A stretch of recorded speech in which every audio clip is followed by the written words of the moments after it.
Everyone, welcome to my YouTube channel. Today I'm responding to a request about how to work with Hekate with Oracle and Tarot cards. So we're going to talk about that. Before we do though, my name is Sandra. I am the author of Crafting Your Wiccan Path. If you want to know more about Wicca and Witchcraft and Hekate, as well as Magick and Tarot, shadow work, hit the subscribe button and the notification bell so that you don't miss any videos. If you do watch this channel but you haven't subscribed yet, please subscribe because it really does help get that channel out there. If you want to know where to start your witchcraft practice, but you're just a little bit confused about what do I need to do to actually begin, where do I begin to make this a path that I want to walk on a daily basis, I have a free video. It's called How to Start Your Witchcraft Practice, and there's a link in the description field below this video and also on my website mysterywitchschool.com. So today we're talking tarot and oracle cards, but particularly working with Hekate. Now I love to work with Hekate. I've even introduced Hekate into my Mystery Witch School 101 Academy course, which is my 12-month course on Wicca and Witchcraft. And the reason I did that was because I just love working with Hekate and she wanted to be involved in that course. So a whole module is dedicated to her, and that is the module that's on the lunar rites. So that's the new moon, dark moon and full moon. Now Hekate is usually associated with the dark moon and the new moon. She's associated with crossroads, both three-way and four-way crossroads.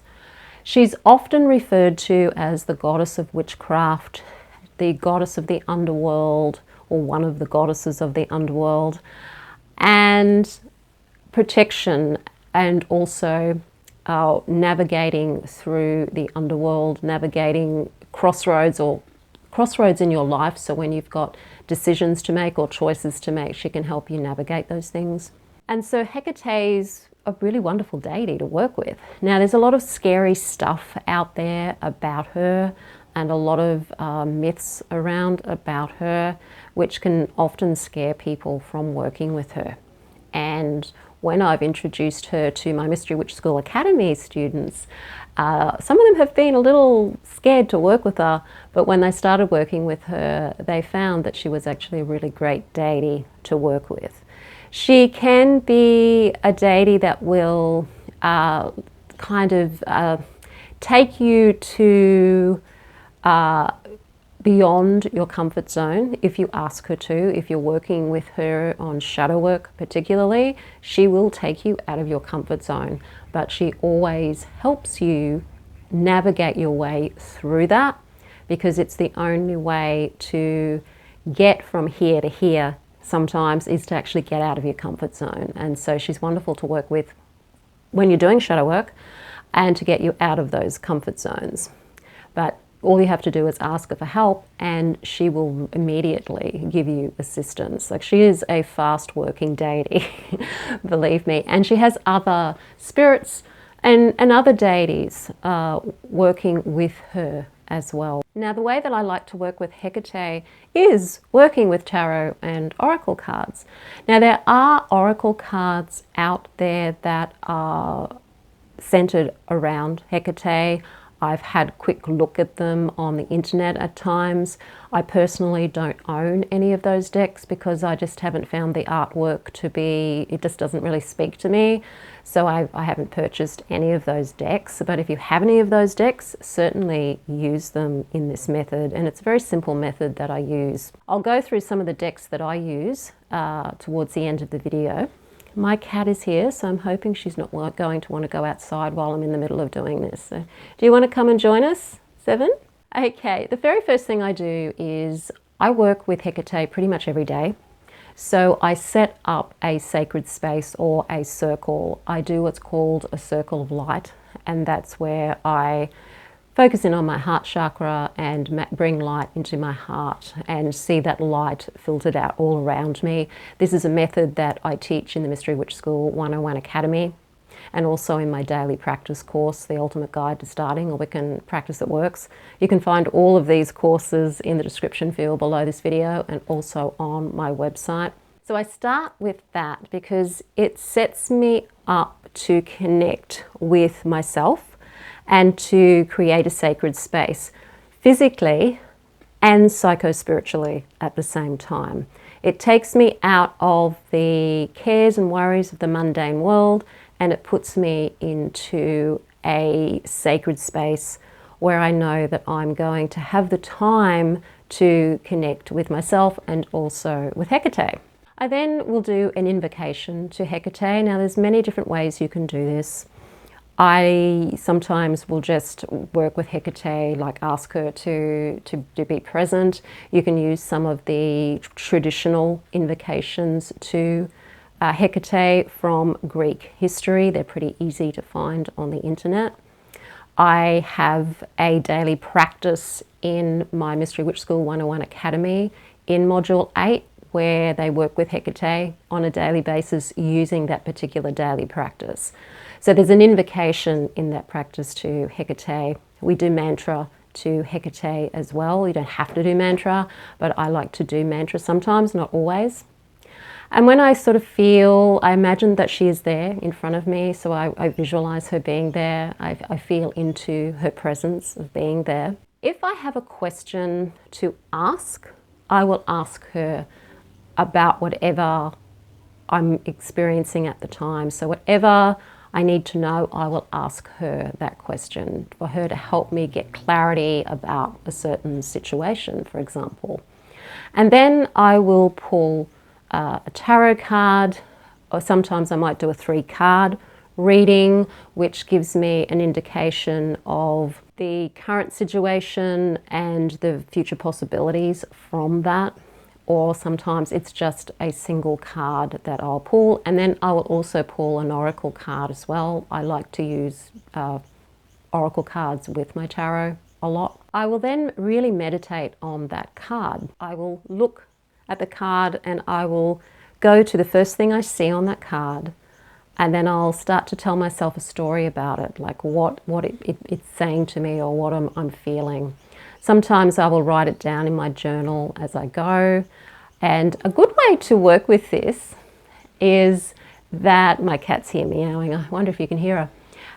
A good way to work with this is to write in, like as if you're channeling information. So instead of writing I, you could write as if you are channeling information from Hekate, which you are actually doing because she's helping you. And you can write like you this, you that, you are feeling this, you are that, this is what is happening to you. That's a great way to work with a deity, and particularly Hekate, because it's like you're channeling her and you're feeling into what the card's saying to you as you're looking at the card and as you're feeling into the card, and then writing that down as you're channeling the information from the card. And you can do that from both the tarot card itself and also the oracle card. Here is my cat. She's wanting to sit on my lap. You want to say hello to everybody? Yeah, say hello. I'll find that the answer has come to me when I'm doing that. After I've done that, I will then go and meditate on what it is that I've found in the card, and allow that meditation to give me more clarity about what I might need to do. Now, if I've uncovered any limiting beliefs or anything, I will then go and tap through them. And often that's what happens with Hekate with me, is that she will show me where I'm limiting myself through my belief system. And so I will then go and do some emotional freedom technique or tapping to help remove and release that thought or that belief. And Hekate, of course, is very good at doing that. And because I use EFT, it's how it happens for me. Other times, it mightn't be that I have a question.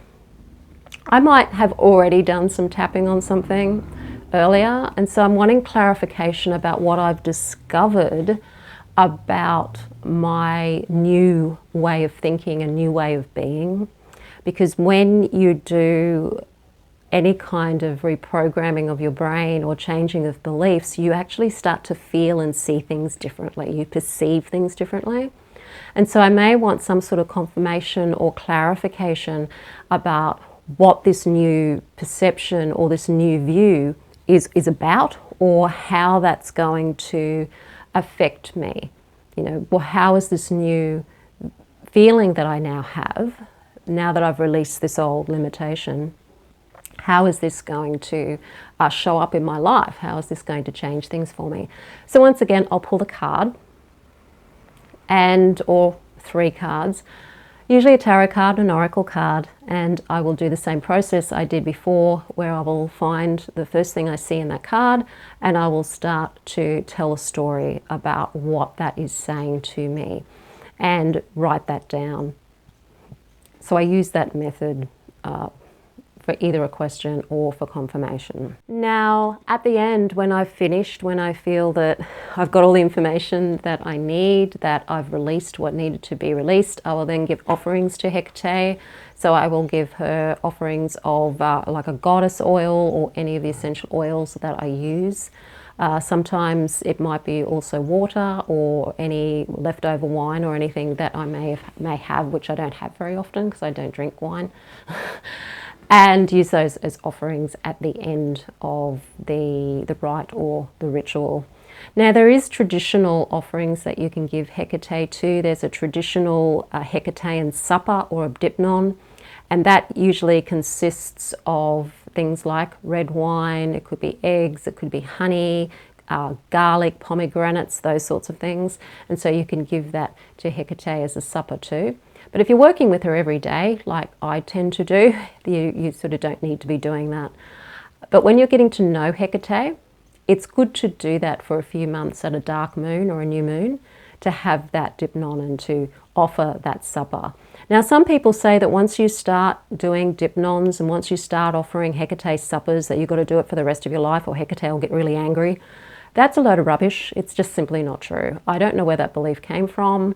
It may be something that's come from other belief systems, but I have certainly not found that to be true because I don't necessarily always work with Hekate either, and I've never found that to be an issue with Hekate. She's just simply she's beyond ego. You know, it's the ego that takes offense at things. It's the ego that, you know, has the need to control and dominate, and, you know, Hekate is beyond that. So those things are more human things. So these are some of the decks that I work with when I'm working with shadow work, and particularly when I'm working with Hekate, even though they're not Hecatean in nature. One of them is the Oracle of the Dragon Fae. This is a Lucy Cavendish Oracle deck. I've got cat hair in my mouth now.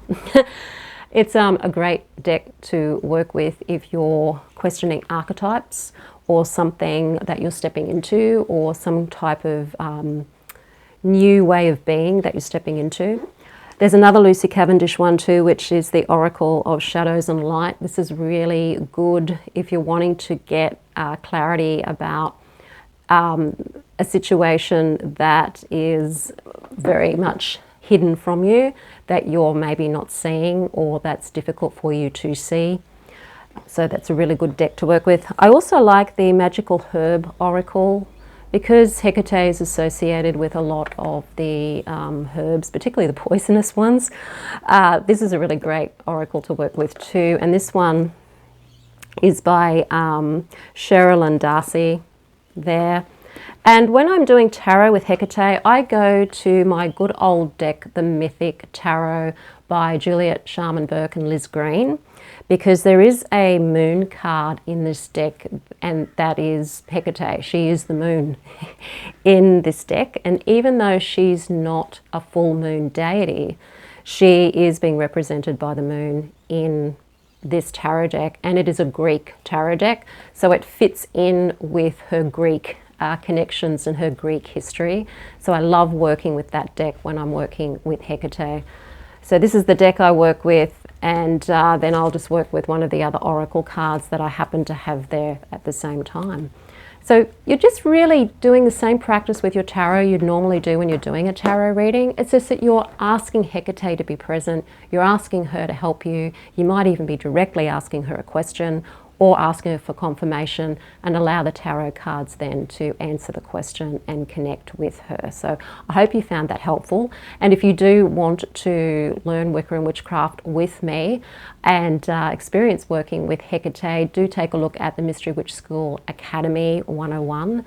It is a 12-month course. It'll give you all of the foundation for practicing magic and witchcraft so that you become very good at sensing energy, being grounded, being focused, bringing the craft into your life on a daily basis so that you're practicing your spirituality, getting you more confident in who you are and the path that you're walking, and also get you more confident with magic and help you tap more into your sense of who you are so that you can truly live your potential in the world and do the things in the world that you're wanting to do. So that link to explore that is in the description field below this video. It's also on my website, mysterywitchschool.com. If you like the video, hit the like button, share it with your friends. Don't forget to subscribe. I am Sandra from mysterywitchschool.com. Blessed be.